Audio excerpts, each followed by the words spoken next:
Mis amados hermanos, buenas noches, un gusto nuevamente estar con ustedes. Dios les bendiga, espero se encuentren muy bien. Y bueno, vamos a dar continuidad a lo que es nuestro adiestramiento y recordemos que estábamos viendo los objetivos de la iglesia y dentro de estos objetivos está el de ser una iglesia evangelizadora. Retomando un poquito y haciendo remembranza de nuestro último adiestramiento donde hablábamos acerca de la evangelización, no es otra cosa más que llevar las buenas nuevas, llevar la palabra de Dios, el que conozcan el evangelio del reino de Dios. ¿Y a través de qué? De que conozcan y reconozcan el señorío de nuestro Señor Jesucristo en sus vidas. ¿De quién? De las personas, que todas las personas conozcan a Cristo, lo reconozcan como su Señor, y eso no quiere decir más que aprendan a vivir su vida gobernada por Dios. Pero para esto tiene que haber un procedimiento, y este procedimiento es de que procedan al arrepentimiento, y no precisamente porque hayan hecho algo malo. Puede haber muchas buenas, muy buenas personas, ¿verdad? No han matado, no han robado, etcétera. Sin embargo, por el solo hecho de no vivir su vida bajo el gobierno de Dios, de eso hay que arrepentirse. Entonces, recordemos que nuestro Señor Jesucristo, donde quiera que iba, decía, arrepentíos, ¿sí? Arrepentíos, porque el reino de Dios entre vosotros está. Era, arrepiéntanse de esa manera vana de vivir, de esa manera que viven, en la que viven de acuerdo a sus ideas, sus creencias, ¿sí? Y véanme a mí, porque decía, el reino de Dios entre ustedes está. Él era el reino de Dios porque con su vida mostraba cómo se vive en el reino de Dios. Él se halló sin pecado alguno, pese a las circunstancias. Entonces, eso es a lo que nosotros estamos llamados, a vivir de esa manera, pero también el de ir y hacer discípulos, es decir, llevar esas buenas nuevas, que toda criatura, toda persona reconozca a Cristo como su Señor, para que sus vidas sean transformadas.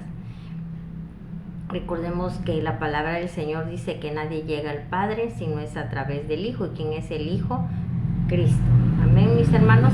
Entonces, ese es el objetivo, uno de los objetivos de la iglesia, ser una iglesia evangelizadora. Pero aquí en el capítulo que estamos viendo, nos habla perfectamente que aunque se lleve la palabra de Dios, aunque llevemos esas buenas nuevas, simplemente si no hay obras, si no hay un accionar, no hay una manifestación del poder de Dios, simplemente miren, van a ser palabras huecas, porque no hay ninguna demostración, es decir, no hay ninguna evidencia de lo que Dios hace. ¿Por qué? Porque definitivamente no se ve ese poder de Dios. Entonces, no nada más es ir y llevar en las buenas nuevas, sino que tiene que haber esa manifestación del poder de Dios. Aquí en la página 45 me voy a permitir leer este párrafo, que está un poco amplio, y fíjense lo que nos dice, que la iglesia actual tiene mucha experiencia en la palabra y una creciente experiencia de hacer, pero poca evidencia del poder y los prodigios del Espíritu Santo. Esto es exactamente lo que encontramos a través de casi todo el libro de los Hechos. En casi todos los capítulos, ¿sí? Vemos que la demostración va acompañada de la proclamación del Evangelio, es decir, iban las dos cosas, se proclamaba el Evangelio, pero también había una demostración de ese poder de Dios. Para dar un ejemplo, en Hechos, en el capítulo 8, los discípulos esparcidos después de la persecución de Jerusalén iban por todas partes anunciando el Evangelio. Pero fíjense, iban por todas partes anunciando el Evangelio. Sin embargo, no nada más Anunciaban es hablar, ¿verdad? Expresar. Vemos aquí con Felipe esa labor evangelística que no solamente hablaba o llevaba a través de la palabra el evangelio, sino que había esa manifestación, esa demostración del poder de Dios. Nos dice aquí, Felipe, el evangelista, fue a Samaria y predicó a Cristo. Y dice, y la gente unánime escuchaba atentamente las cosas que decía Felipe, oyendo y viendo las señales que él hacía, porque de muchos que tenían espíritus inmundos salían estos dando grandes voces, y muchos paralíticos y cojos, fíjense, eran sanados. Más adelante, Lucas dice que los samaritanos, cuando creyeron a Felipe, que anunciaba el evangelio del reino de Dios y el nombre de Jesucristo, se bautizaban hombres y mujeres. ¿Por qué creían en Felipe? Porque Felipe no solamente les hablaba, no solamente les llevaba las buenas nuevas, sino que había demostración, ¿sí?, del poder de Dios, porque echaba fuera demonios, porque sanaba a los enfermos. Entonces había, como siempre les comento, esa congruencia entre lo que decía y lo que hacía.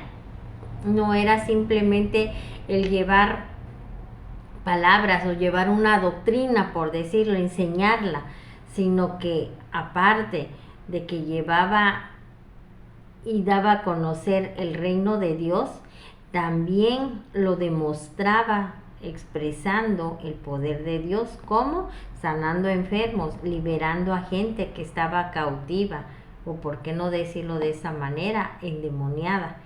Había una manifestación del poder de Dios. Por eso es de que la gente le creía, y fíjense, no nada más le creían, el creerle a Felipe, al creer el evangelio del reino de Dios que él les estaba mostrando, llevaba a que las personas, fíjense, se bautizaran, ¿sí?, tanto hombres como mujeres.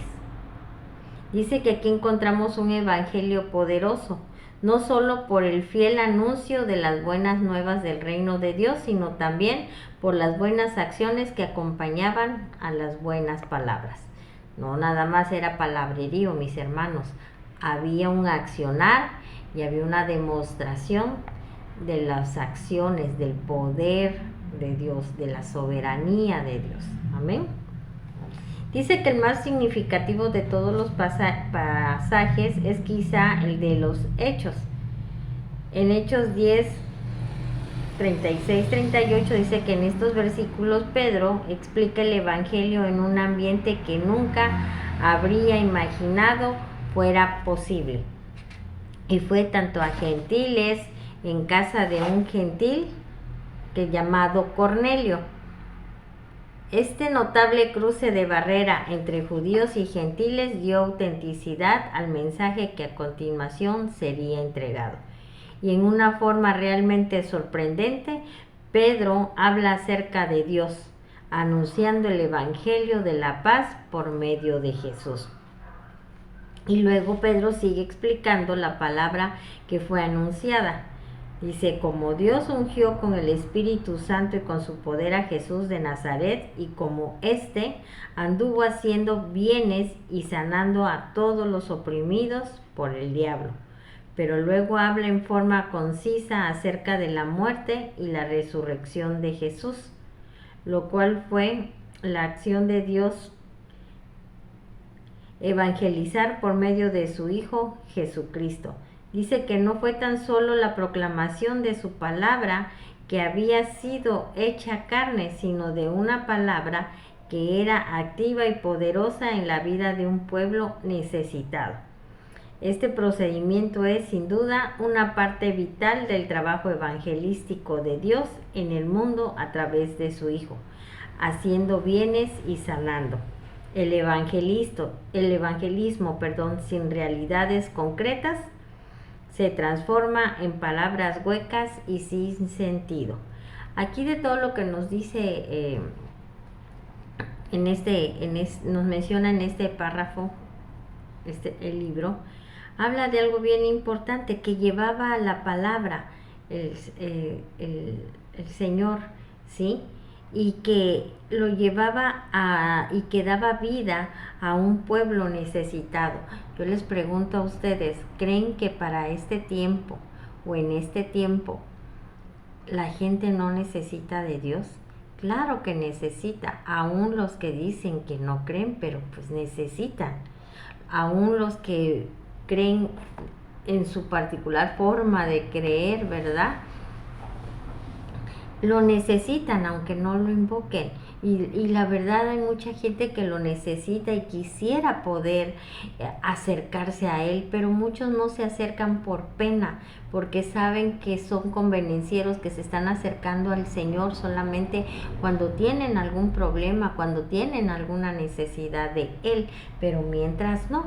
Y hay personas que dicen, no, pues la verdad, pues como nunca me acerco, pues ya no tengo esa confianza para acercarme e ir con él para decirle lo que pienso, lo que siento, lo que necesito, decirle cómo me siento. Pero precisamente por eso. Y como no le conocen, no saben que Dios ahí va a estar. Claro que no siempre va a estar esperando hasta que uno quiera, ¿no? Pero definitivamente Él está ahí. Y que si tú te arrepientes realmente de vivir separado de Él, y el arrepentimiento sincero quiere decir que ya no vuelvas a cometer la misma acción, entonces hablamos de que realmente te arrepientes, te acercas a Él y ya no te separas de Él, el Señor te escucha, ¿sí? Entonces todos estamos necesitados del Señor y el Señor quiere que nadie se pierda, que todos procedamos al arrepentimiento y que alcancemos esa salvación a través de Cristo Jesús. Pero somos nosotros los que nos debemos de activar. Desde ahí vemos, mis hermanos, que Dios nos los da todo, pero depende de nosotros que nos determinemos y que actuemos como corresponda. No van a caer las cosas del cielo por muy bueno que sea Dios. Él hace su parte, pero hay una parte que nosotros nos corresponde hacer, ¿sí? Y definitivamente es que debemos de accionar. Y no nada más, repito, a través de la palabra, sino que también en esa manifestación del poder de Dios. Amén. Y ahora nos habla acerca de las estrategias evangelísticas, porque bueno, nos dicen, tienes que ir a evangelizar, y bueno, eso nos lo dice el Señor, ¿verdad? En la Gran Comisión, que sabemos que se encuentra en Mateo 28, 19 al 20. Entonces, tenemos esa gran comisión por parte del Señor de ir y hacer discípulos, pero ¿cómo los hacemos? Y esto es muy importante, que, bueno, de por sí siempre todos los adiestramientos, mis hermanos, debemos de poner atención, pero ahorita, mis hermanos, aún más debemos de poner atención en los adiestramientos, porque aquí el Señor nos está capacitando para poder hacer, para poder ser maestros y maestros en su palabra, ¿sí? Y aquí vamos a aprender también el de poder ir a evangelizar. Y una de las estrategias evangelísticas son los grupos de comunión familiar. Grupo de comunión familiar es igual a discipulado, lo que hacemos nosotros los días viernes a las 7 de la noche. ¿Sí? Es un grupo de comunión familiar, y un grupo de comunión familiar es una de las estrategias evangelísticas. Lo vamos a empezar a ver, por eso es tan importante que por favor no se pierdan ninguna de estas enseñanzas del adiestramiento, porque así es como vamos a entender aún más el plan y el propósito de Dios. Vamos a entender cuál es nuestra tarea, cuál es nuestra función, y por qué no decirlo, nuestra responsabilidad, pero también es un privilegio, porque si el Señor nos escogió para llevar su palabra, es porque sabe que somos personas confiables y capaces para poder hacer las cosas, porque Él ya nos los dio todo. Amén. Bueno, aquí nos dice que una estrategia evangelística, ¿sí?, se debe de entender por esta, el arte de dirigir las operaciones evangelísticas y a la habilidad de dirigir los diferentes planes para alcanzar el objetivo evangelístico.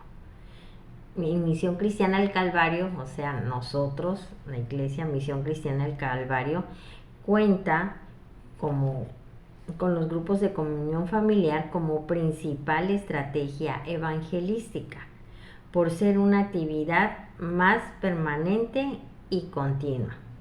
Pero sin embargo, también creemos que Dios puede utilizar otras estrategias. Existen otras estrategias, mis hermanos, como pueden ser las campañas evangelísticas, la noche del amigo o el evangelismo personal, además de las que están señaladas dentro de los principios bíblicos. Los grupos de comunión familiar no son el todo de la iglesia, solamente es una parte, ¿sí? Y estos grupos de comunión familiar son una estrategia evangelística y discipuladora que sirven como un recurso para aplicar los mandatos establecidos por el Señor. Entonces, los grupos de comunión familiar es una estrategia evangelística y que obviamente nos va a llevar también a discipular.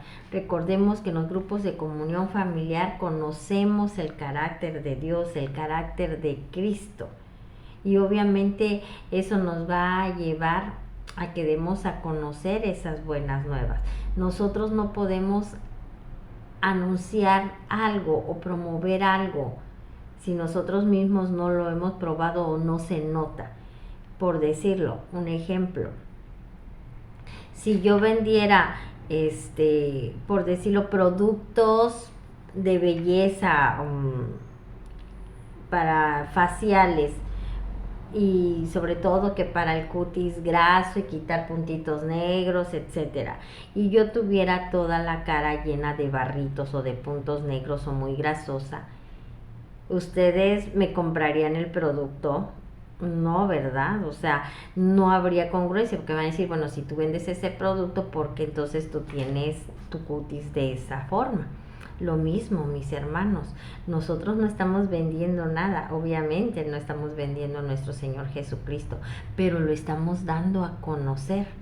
Entonces, Él se tiene que notar en nosotros. No podemos hablar de un Dios bueno, de un Dios amoroso, de un Dios compasivo cuando nosotros somos groseros, duros de corazón, falta de compasión o de misericordia con los demás, ¿sí? Entonces, ¿cómo voy a poder llevar esas buenas nuevas y anunciar el evangelio del reino de Dios, donde prevalece el amor, la paz, la bondad, la benignidad, la mansedumbre? Si me doy a entender, mis hermanos, entonces los grupos de comunión familiar son una estrategia evangelística. Debemos, ¿sí?, invitar a las personas a que acudan a los grupos de comunión familiar, pero primero, previamente, nosotros se supone que ya hablamos con las personas, ya le presentamos a Cristo, ¿sí? Y oye, te invito, vamos, te espero en el grupo de comunión familiar para que conozcas más del Señor, conozcas su palabra, y ahí va a estar conociendo de Dios, y va a estar siendo transformado, va a estar siendo discipulado, va a estar siendo enseñado, y se va a dar cuenta, ¿sí?